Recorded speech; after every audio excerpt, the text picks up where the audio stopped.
বলছিলাম হিন্দু ধর্মের প্রধানতম গ্রন্থ দুই প্রকার। এক নাম্বার হইল ঈশ্বর প্রদত্ত, এটা হলো বেদ। বেদ 4 ভাগে বিভক্ত: ঋগ্বেদ, যজুর্বেদ, সামবেদ, অথর্ববেদ। আর দ্বিতীয় নাম্বারে হইল স্মৃতি, যা শোনা হয়েছে। এটা হইল দুনিয়ার জমিনের মানুষ লিখছে ওদের মতে। এই আবার কয়েক প্রকার। এক নাম্বার হইল ইতিহাস। ইতিহাস হইল 2 প্রকার: মহাভারত, রামায়ণ। ইসলাম ধর্মের পাশাপাশি হিন্দু ধর্ম কই থেকে আসলো এটা নিয়ে একটু রিসার্চ করছি, দেখি ওদের ধর্মে যা আছে সবই গলত। ওরা ওদের কিতাবেই লেখা আছে মূর্তি পূজা নাই, ওদের ধর্মগ্রন্থেই লেখা এক ইলাহ ছাড়া কোনো ইলাহ নাই। ওদের ধর্মগ্রন্থেই লেখা সৎ কাজ করা মানে হইল ঈশ্বরের উপাসনা করা। ওদের ধর্মগ্রন্থেই লেখা। মুসলমান ইমানদার ভাইয়ের আমার, দ্বিতীয় নাম্বার হইল মহাভারত এবং রামায়ণ। এগুলা লিখেছে ঋষি বাল্মীকির, আর মহাভারত লিখেছে মহর্ষি দেব। এটা বোঝার জন্য বলছি আর মুসলমান ইমানদার ভাইয়ের আমার। তাহলে দ্বিতীয় নাম্বার যেটা মানুষ লিখছে এটা নিয়ে আমাদের কোনো কথা নেই, এটা মানুষের রচিত। প্রথম নাম্বার যেটা ওরা বলে ঈশ্বর প্রদত্ত, এটা নিয়ে আমাদের কথা। আসেন, 1 নাম্বার ঋগ্বেদ। ঋগ্বেদের 1ম নাম্বার অধ্যায়ে 129 নাম্বার সূক্ত, 46 নাম্বার কবিতার মধ্যে লেখা আছে, শ্লোকের মধ্যে লেখা আছে, মন্ত্রের মধ্যে লেখা আছে, একম সদা বিপ্রা বহুদা বদন্তি, স্রষ্টা একজন আর তার অনেক নাম আছে। স্রষ্টা একজন, তার বহু নাম আছে। মুসলমান ইমানদার ভাইরা রে আমার, ঋগ্বেদের 10 নাম্বার অধ্যায়ে 46 নাম্বার সূক্তের মধ্যে বর্ণনা আছে, নাসিদর জন কবি বহমত কিমা অবরিম কুহ কস্য কর্মন্ন কিমা অম্বয় গহিত গর্মন্ন। এই কবিতার মধ্যে, এই সূক্তের মধ্যে লেখা কি লেখা জানেন? স্রষ্টার আগে কিছুই ছিল না, না আসমান ছিল, না জমিন ছিল, না মানুষ ছিল, তুল্যতা কিছুই ছিল না। আমরাও বিশ্বাস করি আল্লাহর আগে কিছুই ছিল না, এক স্রষ্টাই ছিল। ওদের ধর্মগ্রন্থের মধ্যে লেখা না তস্তম প্রতিমা অস্তি, যজুর্বেদ 3 নাম্বার অধ্যায়ে 2 নাম্বার সূক্তের মধ্যে লেখা না তস্ত প্রতিমা অস্তি, স্রষ্টার কোনো প্রতিমা নাই, স্রষ্টার কোনো মূর্তি নাই, স্রষ্টার কোনো প্রতিমা নাই, স্রষ্টার কোনো প্রতিমা নাই। ওদের কিতাবের মধ্যে আরো লেখা একম ব্রহ্মা দত্ত নাহি নানাস্তে কিঞ্চা, এক স্রষ্টা ছাড়া কোনো ইলাহ নাই, একম সদা বিপ্রা বহুদা বদন্তি, এক স্রষ্টার উপাসনা করতে হবে। মুসলমান ইমানদার ভাইরাই আমার, শুধু তাই না, ওদের ধর্মগ্রন্থের মধ্যে লেখা, ওদের ধর্মগ্রন্থের মধ্যে কোনো মূর্তি পূজা নাই, ওদের ধর্মের মধ্যে কোনো গান বাজনা নাই। তাহলে এগুলো আসলো কোথা থেকে? এগুলা মানুষের রচিত। পরের যে গ্রন্থগুলো আছে ওরা নিজেরা বানাইছে। এই যে কোরআনের আলোচনা আমরা বসছি, এর ফজিলত কত! এশারের আজান হবে, নামাজ হবে, এই সময়টাতে আমরা অল্প সময় আলোচনা শুনবো। এই অল্প সময়ের ফজিলত হইল নবীজির হাদিস। মুহাম্মদ হারগিজ না গুফতা তানা গুফতা জিবরাইল, জিবরাইল হারগিজ না গুফতা তানা গুফতা রব্বুল জলিল। নবী আমার জিবরাইলের কথা ছাড়া কোনো কথা বলে না।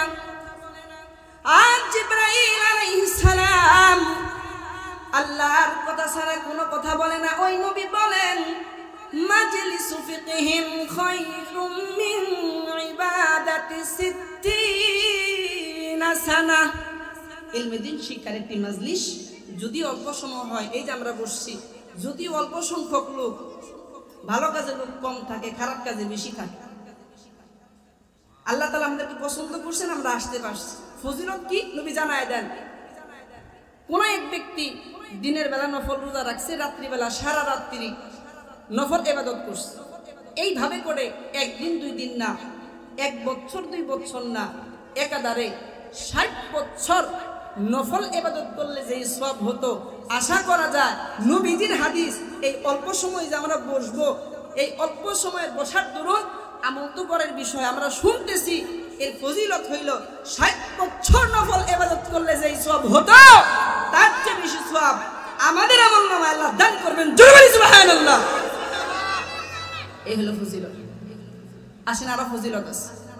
আমরা যে সুবহানাল্লাহ বলতেছি, আলহামদুলিল্লাহ বলতেছি, হাদিসের মধ্যে আসছে আল্লাহ তাআলার নামের নেওয়ার শব্দ যতদূর পর্যন্ত যাবে, গাছপালা তরুলতা এই আওয়াজ শুনবে, কাল হাসরের ময়দানে এই সব কিছু ওই বান্দার ব্যাপারে মহান রবের কাছে সাক্ষ্য প্রদান করবে। জোরে বলি সুবহানাল্লাহ। হয় না? আর একটু জোরে বলি সুবহান। আসেন, আল্লাহর দেওয়া তো জবান, আল্লাহর দেওয়া শক্তি, আল্লাহর দেওয়া হাত, আল্লাহর দেওয়া দিমাগ, আল্লাহর নাম নেওয়ার ব্যাপারে, আল্লাহর নাম নিব, আল্লাহর নাম নেওয়ার ব্যাপারে শক্তি সঞ্চয় করব, এতে কিপটামি করা যাবে না। মনে রাখতে হবে আর জবান আছে। এমন ব্যক্তি আছে কথা বলতে পারে না, এমন ব্যক্তি আছে প্যারালাইজড, এমন ব্যক্তি আছে চোখে দেখতে পারে না, এমন ব্যক্তি আছে পাগল। আছে না নাই? জোরে বলেন আছে না নাই? এমন ব্যক্তি আছে। আল্লাহ তাআলা সব দিক থেকে আমাদেরকে সুস্থ রাখছেন। সুতরাং নিয়ামতের শুকরিয়া আদায় করতে হবে। জবানের শুকরিয়া, হাতের শুকরিয়া, পায়ের শুকরিয়া। আসেন মুসলমান ইমানদার ভাইয়ের আমার, যেহেতু সময় কম আমরা আলোচনায় আপ দিই। আল্লাহ তাআলা বলেন সূরা আলে ইমরানের 195 নম্বর আয়াত, এবং নবীদের অসংখ্য হাদিস থেকে একটি হাদিস আপনাদের সামনে উপস্থাপন করেছি। এই কোরআনের আয়াত এবং হাদিসকে সামনে রেখে সংক্ষিপ্ত কথাই শুনবো। যদি সময় হয় তাহলে আমরা শুনবো, আর যদি মাঝখানে ব্রেক পড়ে যায়, কারণ অল্প সময় কথা শেষ হবে না। আসেন আল্লাহ তাআলা বলেন কুল্লু নাফসিন যায়িকাতুল মাউত। এই আয়াত আমরা শুনছি, আয়াতের অর্থ জানি। আল্লাহ রাব্বুল আলামিন বলেন কুল্লু নাফসিন যায়িকাতুল মাউত, প্রত্যেকটা প্রাণীকেই মৃত্যুর স্বাদ গ্রহণ করতে হবে। মুসলমান ইমানদার ভাইরা আমার, প্রত্যেকটা প্রাণী মৃত্যুর স্বাদ গ্রহণ করবে, কিন্তু হিসাব হবে দুই জাতির। জোরে বলেন কয় জাতির?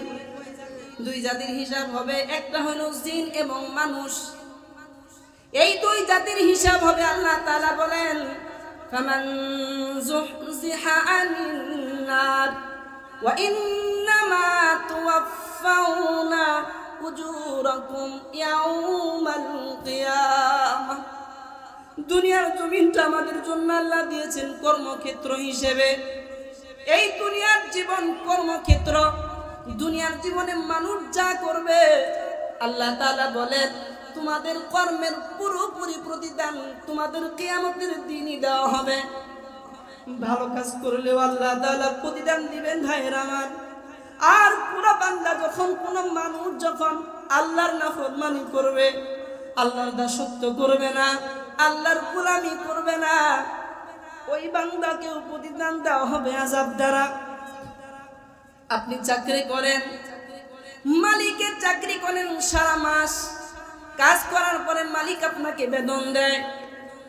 একদিন যদি আপনি না যান, 2 দিন না যান, হাজিরা বোনাস কাটা যায়।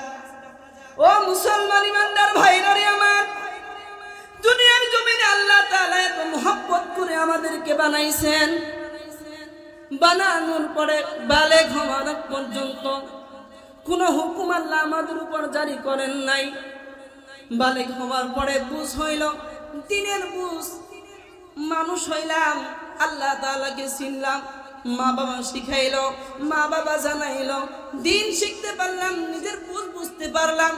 এরপরে আমাদের উপর আল্লাহ তাআলা বিধান জারি করলেন।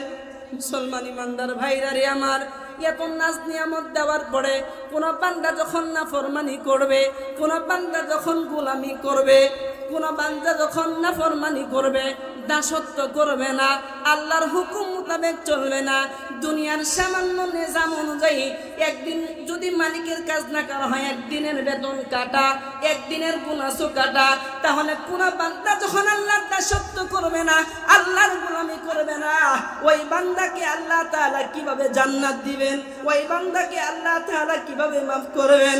মুসলমান ইমানদার ভাইরা রে আমার, এই কারণে আল্লাহ তাআলা বলেন ওয়া ইন্নামা তুওয়াফাউনা উজুর উজুরাকুম ইয়াউমাল কিয়ামাহ, তোমাদের কর্মের পুরোপুরি প্রতিদান তোমাদেরকে কিয়ামতের দিনই দেওয়া হবে। কর্মের প্রতিদান দেওয়ার পরে দুনিয়ার জমিনে আমরা সফলতা অর্জন করার জন্য সকাল থেকে সন্ধ্যা, সন্ধ্যা থেকে সকাল কত পরিশ্রম করি ভাইরা রে আমার, কত মেহনত করি দুনিয়ার সামান্য সুখের জন্য। অথচ দেখেন না আল্লাহ তাআলা বলেন তা'রুজুল মালাইকাতু ওয়ার রূহু ইলাইহি ফি ইয়াউমিন কানা মিকদারুহু 50 আলফ সানা। ইমাম সাহেব নামাজের মধ্যে দাঁড়ায়, কেরাত যদি একটু বড় হয় ইস্পিস লাগে, হাইরে পাও ব্যথা করে, হাইরে শরীর ব্যথা করে। এমন একটা সময় আসবে রে ভাইরা রে আমার, তা'রুজুল মালাইকাতু ওয়ার রূহ, ফেরেশতারা দাঁড়াবে, মানুষও দাঁড়াবে। দুনিয়ার জমিনের 50,000 বছরের সমান একটা সময় আমাদের সকলকেই দাঁড়াতে হবে। যদি মুমিন হও সময়টা সংক্ষিপ্ত মনে হবে, আর যদি আল্লাহ না করুক, আল্লাহ মাফ করুক, যদি কোন বান্দার ব্যাপারে দুর্নসিব হয়, ভালো যদি নসিব না হয়, ওই বান্দার জন্য কিন্তু বিপদ মুসিবতের সীমা রেখা নাই। বলছিলাম মুসলমান ইমানদার ভাইরা রে আমার, আল্লাহ তাআলা বলেন এই কারণেই বলেন দুনিয়ার জীবন কর্মক্ষেত্র, এখানে ভালো কাজ করলেও বান্দা প্রতিদান পাবে না, মন্দ আমল করলেও আল্লাহ তাআলা আসমান থেকে আযাব দিবে না। এখানে কর্মক্ষেত্র বান্দা যা ইচ্ছা তাই করতে পারবে, মানুষ যা ইচ্ছা তাই করতে পারবে। কর্মক্ষেত্র হইল দুনিয়া, প্রতিদান দিবস হইল আখিরাতের ময়দান, হাসরের ময়দান। আল্লাহ তাআলা বলেন কোন ব্যক্তি সফলতা অর্জনকারী। আমরা তো দুনিয়ার সফলতার জন্য সকাল থেকে সন্ধ্যা, সন্ধ্যা থেকে সকাল পর্যন্ত মেহনত করলাম। আল্লাহ তাআলা বলেন বান্দারে দুনিয়ার জমিনে যত পরিশ্রমী করো না কেন, আল্লাহ তাআলা কুরআনের মধ্যে জান্নাতের এত নিয়ামত, জান্নাতের এত সুখ শান্তির কথা বলার পরেও দুনিয়ার জমিনে সুখ শান্তির কথা একবারের জন্য আল্লাহ তাআলা বলে নাই। আল্লাহ তাআলা বললেন ওয়ামাল হায়াতুদ দুনিয়া ইল্লা মাতাউল গুরুর, দুনিয়ার জায়গা তুকার বস্তু ছাড়া কিছু না। আল্লাহ তাআলা এই কারণেই বলেন ফামান যুহসিহা আনিন নার, যেই ব্যক্তিকে জাহান্নামের আগুন থেকে দূরে রাখা হবে, যেই ব্যক্তিকে জাহান্নাম থেকে দূরে রাখা হবে, ওয়া উদখিলাল জান্নাতা ফাকাদ ফাজ, জাহান্নামের আগুন থেকে দূরে রাখলেই কিন্তু সফলতা অর্জনকারী ব্যক্তি নয়, প্রকৃত সফলতা অর্জনকারী ব্যক্তি নয়। জাহান্নাম থেকে দূরে রাখা হবে, এরপর ওয়া উদখিলাল জান্নাহ, এবং আল্লাহর জান্নাতে প্রবেশ করানো হবে, ফাকাদ ফাজ, ওই ব্যক্তি হবে প্রকৃত অর্থে সফল কাম। জোরে বলি সুবহানাল্লাহ। তাহলে আমরা শুনলাম যেই ব্যক্তিকে জাহান্নাম থেকে দূরে রাখা হবে এবং ওই ব্যক্তিকে আল্লাহর জান্নাতে প্রবেশ করানো হলে ওই ব্যক্তিই হবে সফল কাম। কোন ব্যক্তিকে আল্লাহ তাআলা ক্ষমা করবেন, মাফ করবেন? আমরা তো মুসলমান, একজন মুসলমানের সবচেয়ে দামি বস্তু হলো ঈমান।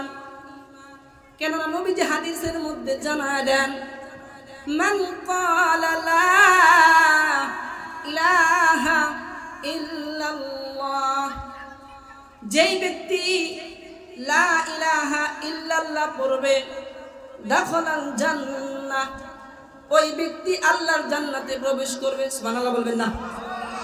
হয় না? একটু জোরে বলি সুবহান। মুসলমান ইমানদার ভাইয়ের আমার, তাহলে একজন মুমিনের, একজন মুসলমানের সবচেয়ে দামি বস্তু হলো ঈমান। কি ভাই? জোর বলেন কি? তাহলে আমরা তো মুমিন, আমরা মুসলমান, আমাদের সবচেয়ে দামি বস্তু ঈমান। কেননা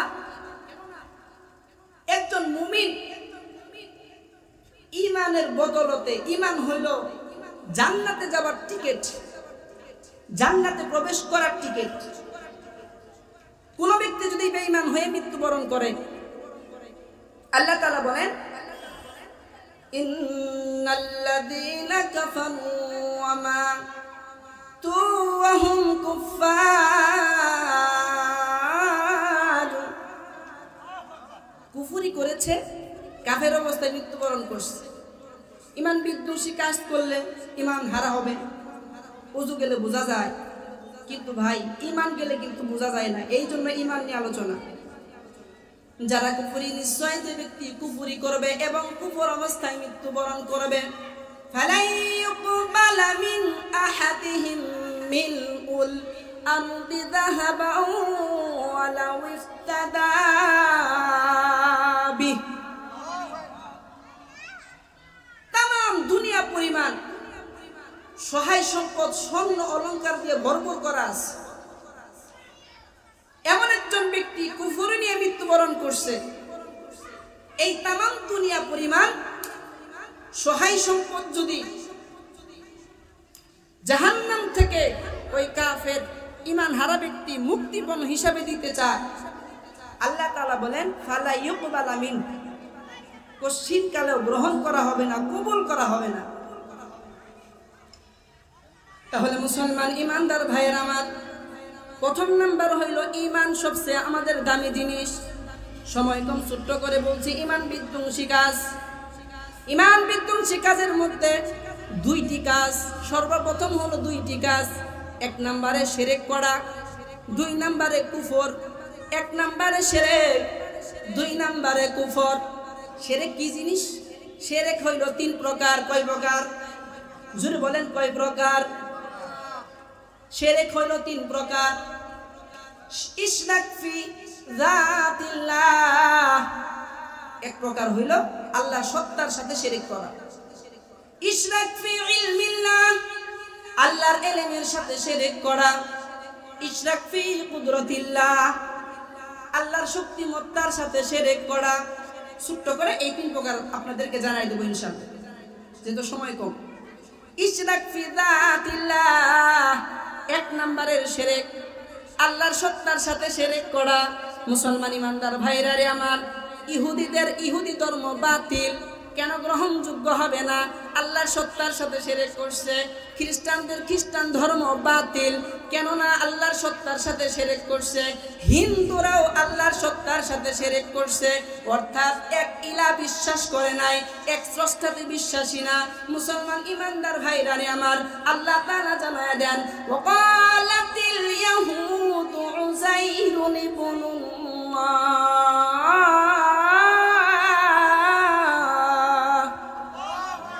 আরেকটু জোরে বলেন আল্লাহু আকবার। ওয়াকালাতিল ইয়াহুদু উযাইরুন ইবনুল্লাহ, ইহুদিরা বলে উযাইর আল্লাহর পুত্র। আল্লাহর কি সন্তান আছে? জোরে বলেন, আসেনি? আল্লাহর সন্তান নাই। এই জবাব দিতে আমাদের কি ভয় করবে নাকি? কিপটামি করা যাবে? আল্লাহর নাম নিতে কিপটামি করা যাবে? ও মুসলমান ইমানদার ভাইরা রে আমার, আল্লাহর দেওয়া জবান দিয়ে যখন আল্লাহর নাম নিব, আল্লাহ যদি খুশি হয়ে যায় রে আল্লাহর গোলাম, কাল কিয়ামতের ময়দানে হতে পারে এর উসিলা করলে, এর উসিলা করে আল্লাহ আমাদেরকে মাফ করে দিয়া জান্নাতের মেহমান বানায় দিতে পারে। জোরে বলি সুবহানাল্লাহ। মুসলমান ইমানদার ভাইরা আমার, বলছিলাম ইহুদিদের সম্পর্কে আল্লাহ তাআলা বলেন ওয়াকালাতিল ইয়াহুদু উযাইরুন ইবনুল্লাহ, ইহুদিরা বলে উযাইর আল্লাহর পুত্র।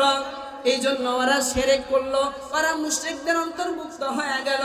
ওয়াকালাতিন নাসারাল মাসীহ ইবনুল্লাহ, নাসারারা বলে ঈসা আল্লাহর পুত্র। জোরে বলি নাউজুবিল্লাহ। এই জন্য ওরা মুশরিকদের অন্তর্ভুক্ত হয়ে গেল। মুসলমান ইমানদার ভাইয়ের আমার, আমরা তো বলি না আল্লাহর পুত্র আছে, আমরা বলি না আল্লাহর সন্তান আছে। আল্লাহর সত্তার সাথে আমরা শিরক করি না। আমরা এক ইলাতে বিশ্বাসী। কয় ইলাতে? উপাসনার মালিক একজন। জোরে বলেন তিনি কে? আরো জোরে বলেন তিনি কে? উপাসনার মালিক একজন আল্লাহ। উপাসনা হইল বাংলা শব্দ, আর ইবাদত হইল আরবি শব্দ। ইবাদতের মালিকও আল্লাহ, উপাসনার মালিকও আল্লাহ। ও মুসলমান ইমানদার ভাইয়েরা আমার, আসেন, খ্রিস্টানরা শিরক করার কারণে মুশরিক, এরা চিরস্থায়ী জাহান্নামী। ইহুদিরা মুশরিক, শিরক করার কারণে, আল্লাহর সত্তার সাথে শিরক করার কারণে এরা মুশরিক, এদের ধর্ম বাতিল, এরা চিরস্থায়ী জাহান্নামী। আসেন হিন্দুরা, বলছিলাম হিন্দুদের নিয়ে কিছু কথা বলবো দাওয়াত দেওয়ার জন্য, এটা উদ্দেশ্যই দাওয়াত দেওয়া। মুসলমান ইমানদার ভাইরা আমার, আমরাও জানলাম যদি প্রয়োজন হয় আমরাও দাওয়াত দিব। আমাদের দায়িত্ব হলো আমরা কিন্তু তা'মুরুনা বিল মারুফ ওয়া তানহাউনা আনিল মুনকার, আমরা উত্তম জাতি। কোন কারণে জানেন? সৎ কাজে আমরা মানুষদেরকে আদেশ করব, অসৎ কাজ থেকে ফিরায় রাখব, মানুষদেরকে ঈমানের দাওয়াত, মানুষদেরকে ভালো কাজের দাওয়াত। পারবো না ইনশাআল্লাহ? মুসলমান ইমানদার ভাইরা আমার, আসেন ছোট্ট করে বলছি, হিন্দু ধর্ম মতে হিন্দু ধর্মের কিতাব প্রধানত দুই প্রকার। এক নম্বরে হইল শ্রুত, যেটা হিন্দু ধর্ম মতে ঈশ্বরের প্রদত্ত দান। ঈশ্বর অর্থ, ঈশ্বর শব্দটা হইল সংস্কৃত শব্দ, এর অর্থ হইল প্রভু, এর অর্থ হইল মালিক, এর অর্থ হইল স্রষ্টা। তাহলে হিন্দু ধর্ম মতে ঈশ্বরের প্রদত্ত যেই কিতাব, যেই গ্রন্থ, এই গ্রন্থের নাম হইল বেদ। আর বেদ চার ভাগে বিভক্ত: ঋগ্বেদ, যজুর্বেদ, সামবেদ, সামবেদ, অথর্ববেদ। এই চারটি কিতাব হিন্দুদের পুরাতনতম কিতাব। আর হিন্দুদের বিশ্বাস অনুযায়ী এই কিতাব ঈশ্বর প্রদত্ত। এই কিতাবের মধ্যে যা লেখা আছে সব দৈববাণী, সব স্রষ্টার দেওয়া বাণী। আমরা এখান থেকে দলিল দিয়া জানায় দিব, হিন্দুদের ধর্মের মধ্যে মূর্তি পূজা নাই, হিন্দুদের ধর্মের মধ্যে গান বাজনা নাই। যারা গান বাজনা করে, যারা মূর্তি পূজা করে, এরা হিন্দু ধর্মের অনুসারী না। আর হিন্দু, প্রকৃত হিন্দু কারা এটাও আমরা জেনে নিব। মুসলমান ইমানদার ভাইরা আমার, বলছিলাম হিন্দু ধর্মের প্রধানতম গ্রন্থ দুই প্রকার। এক নাম্বার হইল ঈশ্বর প্রদত্ত, এটা হলো বেদ। বেদ চার ভাগে বিভক্ত: ঋগ্বেদ, যজুর্বেদ, সামবেদ, অথর্ববেদ। আর দ্বিতীয় নাম্বারে হইল স্মৃতি, যা শোনা হয়েছে, এটা হইল দুনিয়ার জমিনের মানুষ লেখছে ওদের মতে। এই দুই, এই আবার কয়েক প্রকার। এক নাম্বার হইল ইতিহাস। ইতিহাস হইল দুই প্রকার: মহাভারত, রামায়ণ। ইসলাম ধর্মের পাশাপাশি হিন্দু ধর্ম কই থেকে আসলো এটা নিয়ে একটু রিসার্চ করছি, দেখি ওদের ধর্মে যা আছে সবই গলত। ওরা, ওদের কিতাবেই লেখা আছে মূর্তি পূজা নাই, ওদের ধর্মগ্রন্থেই লেখা এক ইলা ছাড়া কোনো ইলাহ নাই। ওদের ধর্মগ্রন্থেই লেখা সৎ কাজ করা মানে হইল ঈশ্বরের উপাসনা করা, ওদের ধর্মগ্রন্থেই লেখা। মুসলমান ইমানদার ভাইয়ের আমার, দ্বিতীয় নাম্বার হইল মহাভারত এবং রামায়ণ। এগুলা লিখেছে ঋষি বাল্মীকির, আর মহাভারত লিখেছে মহর্ষি দেব। এটা বোঝার জন্য বলছি আর মুসলমান ইমানদার ভাইয়ের আমার। তাহলে দ্বিতীয় নাম্বার যেটা মানুষ লিখছে, এটা নিয়ে আমাদের কোনো কথা নেই, এটা মানুষের রচিত। প্রথম নাম্বার যেটা ওরা বলে ঈশ্বর প্রদত্ত, এটা নিয়ে আমাদের কথা। আসেন, এক নাম্বার ঋগ্বেদ। ঋগ্বেদের প্রথম নাম্বার অধ্যায়ে 129 নাম্বার সূক্ত, 46 নাম্বার কবিতার মধ্যে লেখা আছে, শ্লোকের মধ্যে লেখা আছে, মন্ত্রের মধ্যে লেখা আছে, একম সদা বিপ্রা বহুদা বুদুন্তি, স্রষ্টা একজন আর তার অনেক নাম আছে। স্রষ্টা একজন, তার বহু নাম আছে। মুসলমান ইমানদার ভাইরা রে আমার, ঋগ্বেদের 10 নাম্বার অধ্যায়ে 46 নাম্বার সূক্তের মধ্যে বর্ণনা আছে, নাসিদর জন কবি বহমত কিমা অবরিম কুহ কস্য কর্মন্ন কিমা অম্বয় গহিত গর্মন্ন। এই কবিতার মধ্যে, এই সূক্তের মধ্যে লেখা কি লেখা জানেন? স্রষ্টার আগে কিছুই ছিল না, না আসমান ছিল, না জমিন ছিল, না মানুষ ছিল, দুর্লতা কিছুই ছিল না। আমরাও বিশ্বাস করি আল্লাহর আগে কিছুই ছিল না, এক স্রষ্টাই ছিল।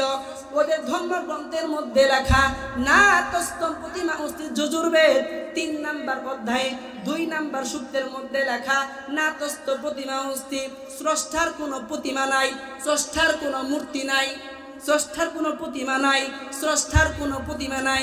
ওদের কিতাবের মধ্যে আরো লেখা একম ব্রহ্মা দত্ত নাহি নানাস্তে কিঞ্চা, এক স্রষ্টা ছাড়া কোনো ইলাহ নাই, একম সদা বিপ্রা বহুদা বদন্তি, এক স্রষ্টার উপাসনা করতে হবে। মুসলমান ইমানদার ভাইরা আমার, শুধু তাই নয়, ওদের ধর্মগ্রন্থের মধ্যে লেখা ওদের ধর্মগ্রন্থের মধ্যে কোনো মূর্তি পূজা নাই, ওদের ধর্মের মধ্যে কোনো গান বাজনা নাই। তাহলে এগুলো আসলো কোথা থেকে? এগুলা মানুষের রচিত পরের যে গ্রন্থগুলো আছে ওরা নিজেরা বানাইছে। যেমন আমরাও বানাইছি একটা কি জিনিস জানেননি? মানুষ যখন মারা যায় আমরা কিন্তু খরচ করি। এটা কিন্তু মুসলমান ধর্মের সংস্কৃতি নয়। ওদের মূর্তি পূজা কোথা থেকে আসছে জানেননি? ওদের সংস্কৃতি থেকে, ওদের লোক কাহিনী থেকে। এগুলা কে বলছে? স্বামী বিবেকানন্দ তিনি বলছেন। তিনি হিন্দু ধর্মের বড় একজন গুরু। উনি নিজের বইয়ে লিখেছেন দ্য ইসেন্স অফ হিন্দুইজম। তার বইয়ে লিখছে বেদের মধ্যে কোনো মূর্তি পূজা নাই। ওদের মূল ধর্মগ্রন্থ যেটা ওরা বিশ্বাস করে এটা ঈশ্বর প্রদত্ত, ওদের ধর্মগ্রন্থের মধ্যে কোনো মূর্তি পূজা নাই, গান বাজনা নাই। তাহলে এগুলো আসছে কোথা থেকে? স্বামী বিবেকানন্দ তিনি বলছেন, তিনি লিখছেন তার গ্রন্থের মধ্যে, এই যে বইয়ের নাম বললাম দ্য ইসেন্স অফ হিন্দুইজম, তিনি এই গ্রন্থের মধ্যে লিখছে এগুলো আসছে পরবর্তীতে লোক সংস্কৃতি থেকে। মানুষ যা এই যে আমরা সাংস্কৃতিক অনুষ্ঠান করি আস্তে আস্তে করে এগুলো হিন্দু ধর্মের মধ্যে ঢুকে গেছে, অথচ এই মূর্তি পূজা হিন্দু ধর্মের কোনো অংশই না। তাহলে আসেন, প্রশ্ন আসতে পারো হুজুর তাহলে মূর্তি পূজা প্রথম কোথা থেকে শুরু হইল? ছোট্ট করে বলছি, হযরত নূহ আলাইহিস সালাম এর আগে 5 জন আল্লাহর ওলি ছিল। কয়জন ভাই? জোরে বলেন কয়জন? জোরে বলেন কয়জন? আল্লাহর ওলিদেরকে কেন্দ্র করে সর্বপ্রথম মূর্তি পূজা শুরু হয়। দেখেন আল্লাহ তাআলা জানায় দিলেন ওয়াকালু লা তাযালুন্না আলিহাতাকুম ওয়াদ্দাউ ওয়ালা সুআআ ওয়ালা ইয়াগুথ ওয়া ইয়াউক ওয়া নাসরা। মুসলমান ইমানদার ভাইরা রে আমার, হযরত নূহ আলাইহিস সালামের পূর্বে 5 জন আল্লাহর ওলি ছিল। এদের কথা আল্লাহ তাআলা কুরআনের মধ্যে বলেন। প্রথম নম্বরে ওয়াদ্দুন, দ্বিতীয় নম্বরে সুআউন, তৃতীয় নম্বরে ইয়াগুদ, চতুর্থ নম্বরে ইয়াউক, পঞ্চম নম্বরে নসর। এরা হইল আল্লাহর ওলি। এরা কি ছিল ভাই? আরো জুড়ে বলেন কি ছিল এরা? এরা কিন্তু আল্লাহর ওলি ছিল। মানুষ এদেরকে দেখে খুব এদের কথা শুনতো, এদের সামনে থাকলো ইবাদতে বড় মজা পাইতো। কেন মজা পাইতো জানেননি? আপনাদের মসজিদে আতিক সাহেব নামাজ পড়ায়, যদি আগামীকাল ফজরের জামাতে শোনা হয়, যদি এমন ব্যবস্থা যদি হয়েই যাইতো আব্দুল কাদের জিলানী রাহিমাহুল্লাহ ফজরের নামাজ আদায় করাবে, লোক কি মসজিদে জায়গা হইতো? জোরে বলেন জায়গা হইতো? যদি এমনটা না হইয়া আল্লাহর রাসূলের সাহাবীদের মধ্যে একজন এই মসজিদে নামাজ পড়াইতো, এই এলাকায় কি জায়গা হইতো? যদি এমনটা না হইয়া আল্লাহর রাসূল সাল্লাল্লাহু আলাইহি ওয়াসাল্লাম নামাজ পড়াইতো, এই থানায় কি জায়গা হইতো? তাহলে লোকের কারণে ইবাদতের মধ্যে কম মজা কম বেশি হয়। মুসলমান ইমানদার ভাইরা রে আমার, এই 5 জন ব্যক্তি দুনিয়ার জমিনে আছে। মানুষ ইবাদতে বড় মজা পায়, বড় আনন্দ পায়, বড় তৃপ্তি পায়। এই 5 জন একে একে যখন দুনিয়ার জমিন থেকে চলে গেছে, শয়তান এইবার মানুষের সুরত ধরে আসে। কি ব্যাপার, তোমরা আগের মতো বুঝি ইবাদত করো না? তখন শয়তান কিন্তু মানুষের সুরত সহজ ধরতো, মানুষের কাছে আসতো। কেননা শয়তান সম্পর্কে মানুষের তেমন ধারণা ছিল না। এখন আইলে তো জমের পিঠানি খাইব, তখন মানুষের তেমন ধারণা ছিল না। মুসলমান ইমানদার ভাইরা রে আমার, শয়তান মানুষের সুরত ধরে আসার পরে বলে কি ব্যাপার, তোমরা আগের মতো ইবাদত করো না কেন? মানুষ বলে আমাদের 5 জন আল্লাহর ওলি ছিল, এরা দুনিয়ার জমিনে ছিল, আমরা তাদেরকে দেখতাম, আমরা মানতাম, ইবাদতে বড় মজা পাইতাম। এইবার শয়তান দেখেন ধোঁকা দেয় কেমনে? ধোঁকা কিন্তু শয়তান মানুষকে 2 ভাবে ধোঁকা দেয়। যারা নেককার তারা নেক পন্থায় ধোঁকা দেয়, কাজ শুরুর কাজটা ভালো শেষে খারাপ, আর যারা খারাপ এদের খারাপ পন্থায় ধোঁকা দেয়। মুসলমান ইমানদার ভাইরা রে আমার, এইবার শয়তান মানুষদেরকে বলে একটা কাজ করো না, ইনসুবু লাহুম আনসাবান ফি মাজালিসিহিম আল্লাতী ইয়াজলিসুনা। হাদিসের মধ্যে জানায়া দেওয়া হয়েছে, শয়তান বলে একটা কাজ করো না, এই 5 জন ব্যক্তির প্রতিমূর্তি স্থাপন করো, স্থাপন করে তোমরা যে ইবাদত করো তারা 5 জন যেই 5 জায়গায় বসতো, এই 5 জনকে ওখানে বসায় দাও। তাহলে তোমরা মনে করবা 5 জন তোমাদের সামনে আছে, ইবাদতে মজা আসবে। শয়তানের ধোঁকা মানুষ বুঝতে পারে নাই, মনে করছে ঠিকই তো 5 ব্যক্তির মূর্তি বানাইছে। আরেক বর্ণনায় শয়তান বানায়া দিছে। এই পাঁচজন মূর্তি, পাঁচজন ব্যক্তির মূর্তি বানায়া ওই পাঁচজন ব্যক্তির সামনে যে বস্তু সেখানে রেখে দিছে। এবার মানুষ ইবাদতে মজা পায়, বড় আনন্দ পায়, বড় কি পায় ভাই? তৃপ্তি পায়। কি পায়? তৃপ্তি পায়। ও মুসলমান ইমানদার ভাইরে আরে আমার, আস্তে আস্তে করে প্রজন্মের পর প্রজন্ম যখন শেষ হতে লাগলো, সত্য বিলুপ্ত হয়ে গেল। অর্থাৎ এই পাঁচজন যে আল্লাহর ওলি ছিল, মানুষদের মধ্যে আস্তে আস্তে করে এই ধারণা কমতে লাগলো। এইবার মানুষ আর আগের মতো ইবাদত করে না। শয়তান আবার আসছে, কি ব্যাপার, আগের মতো ইবাদত করো না কেন? মানুষ বলে ইবাদতে মজা পায় না। শয়তান বলে তোমাদের পূর্বপুরুষ এই পাঁচজন আল্লাহর ওলিকে দেখা ইবাদত করছে, একটা কাজ করো, এদের সামনে যায় সিজদা দাও। নাউজুবিল্লাহ বলবেন না? এইভাবে করে ডিভাইডেড করতে করতে এমন একটা সময় আসছে, মানুষ এই আল্লাহর ওলিদেরকে ভুলে গেছে, এরা যে আল্লাহ ওলি ছিল। এমন একটা সময় আসার পরে শয়তান মানুষদেরকে ধোঁকা দেয়, আমি তোমাদের বাপ দাদাদেরকে দেখেছি, তোমার বাপ দাদারা এই পাঁচজন ব্যক্তি, এই পাঁচজনের ইবাদত করছে, এরাই মূলত তোমাদের খোদা। জোরে বলি নাউজুবিল্লাহ। পৃথিবীর জমিনে এর আগে কোনো মূর্তি পূজা ছিল না।